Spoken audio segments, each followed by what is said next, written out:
SRM Tamil பேராயத்தின் பிரம்மாண்ட பேச்சு போட்டி முதல் பரிசு 5 லட்சம். தொல் தமிழாசோல் 2025 வேலூர் மண்டலம் தேர்வு நடைபெறும் நாள் 2/2/2025. இடம் தூய நெஞ்ச கல்லூரி, திருப்பத்தூர். போட்டியில் பங்கேற்க QR கோடை ஸ்கேன் செய்து விண்ணப்பத்தை அனுப்புங்க. கையாளாகாத திமுக அரசு பெண்களுக்கு எதிரான குற்றங்களை தடுப்பதற்கு ஒரு துரும்பை கூட கிள்ளி போடவில்லை என தமிழக பாஜக தலைவர் அண்ணாமலை கூறியுள்ளார்.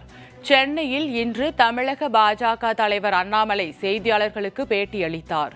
அப்போது பேசிய அவர், ECRல் நடைபெற்ற சம்பவம் நெஞ்சை பதற வைக்கிறது என்றும், திமுக கட்சி கொடி கட்டிய காரில் சென்று பெண்ணிடம் மோசமாக நடந்துள்ளதாக தெரிவித்தார்.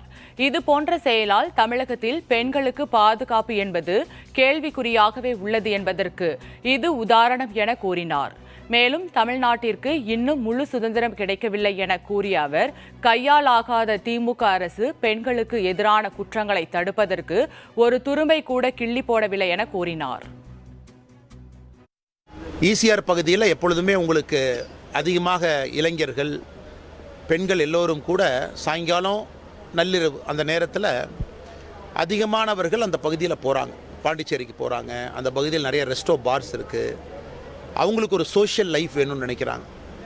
ஆனால் எப்பொழுதுமே ECR பகுதியில் நானும் பார்த்தது, சரியான பாதுகாப்பு எப்பொழுதுமே அங்கே இருக்காது.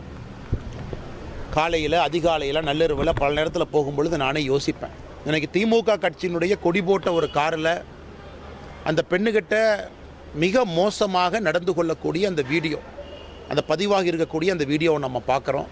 போலீஸ் காவல் நிலையங்களையும் அதிகப்படுத்தாமல், காவல்துறைக்கு ரெக்ரூட்மெண்ட்டும் பண்ணாமல், இந்த கையாலாகாத திராவிட மாடல் என்று சொல்லி தெரிகின்ற திமுக அரசு பெண்களுக்கு எதிராக நடக்கக்கூடிய குற்றங்களை எங்கேயும் கூட கட்டுப்படுத்துவதற்கு ஒரு ஆணியை கூட துரும்ப கூட கிள்ளி போடாமல் இருக்கிறார்.